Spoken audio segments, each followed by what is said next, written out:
Drew, you're a very busy guy.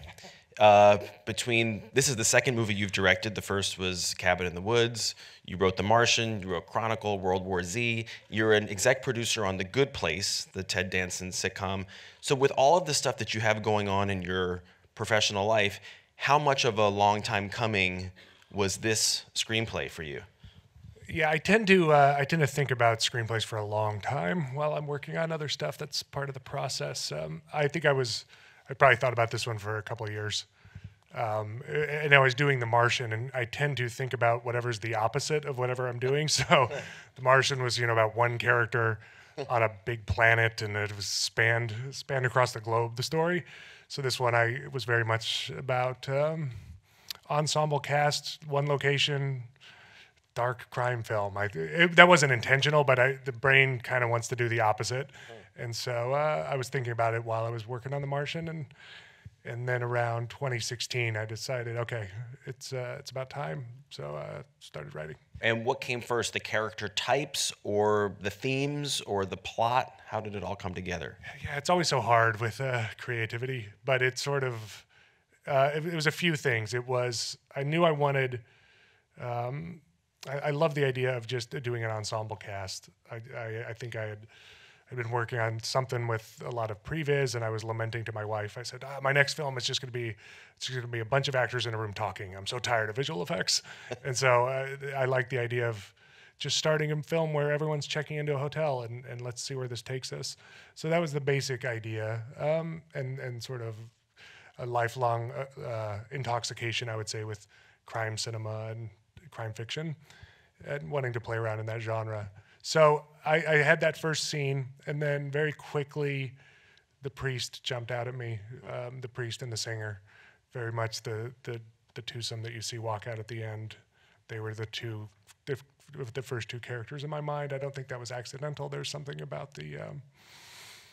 the spirituality and the artist, of the two characters there, that sort of stuck with me, and I kept coming back to time and time again. Why 1969? What did that time frame allow you to do? I guess it started with the music, honestly.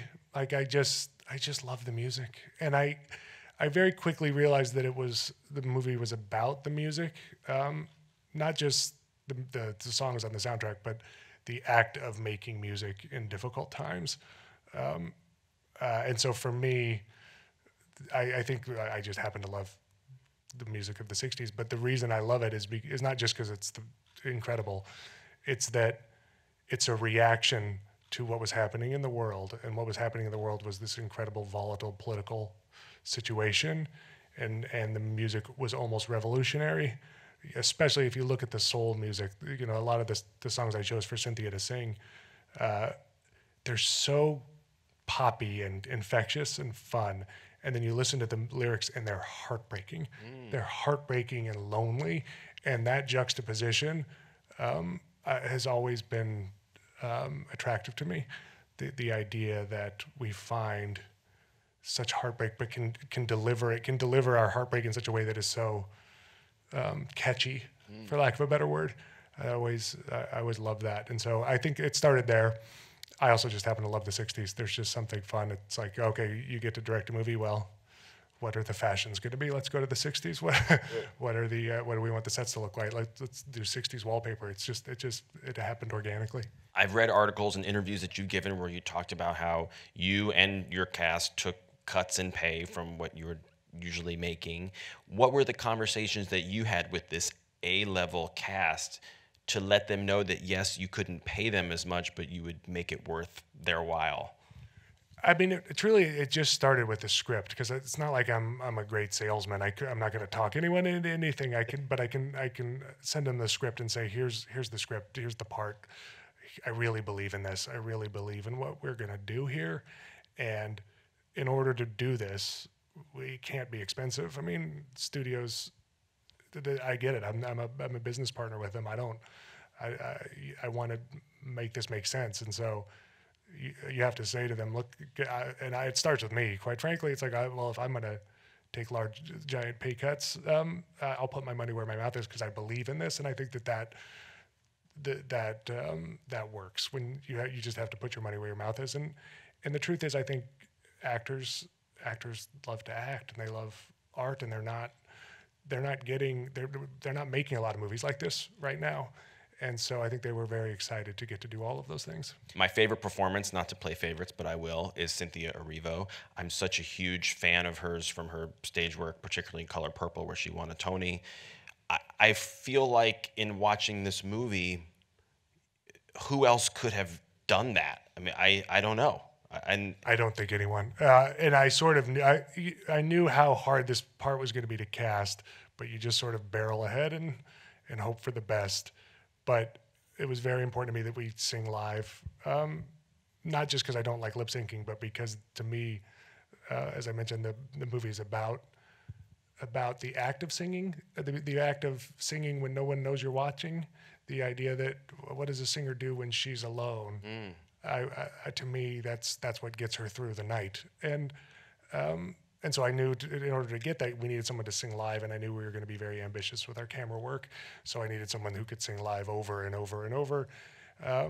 And then the other tricky part, just to make my life even more complicated as a director, was that the character of Darlene is armored, so she never really, because of what she's been through, when she's talking, she's not emoting. She's learned to self-protect. Her emotions come out while she's singing.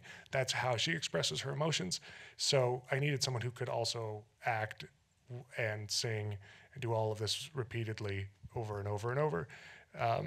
And so we hoped for the best, but it was a really intense casting process until Cynthia walked through the door. And then Cynthia walked through the door, and it was like the heavens opened up, and we went, oh, okay, we have a movie now, because you just knew it. The second she started singing, everyone, it's like those magical moments that you look for where the hair goes up on the back of your neck and you go, oh my God. And lastly, you talked about how most of the music that Cynthia sings is kind of upbeat in sonically, but lyrically sad.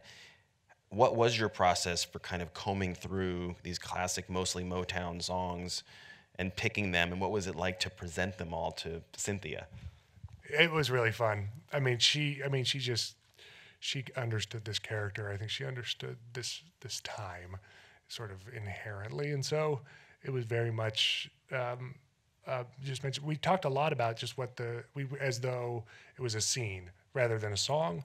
And this is the scene, and this is what the dialogue is, and this is what you're going through, and approached it that way as opposed to like, oh, here's the song and here's the key.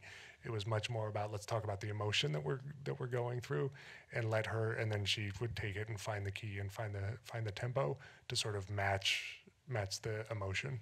Ladies and gentlemen, please help me in thanking Drew Thank Goddard. you so much for coming. Congratulations.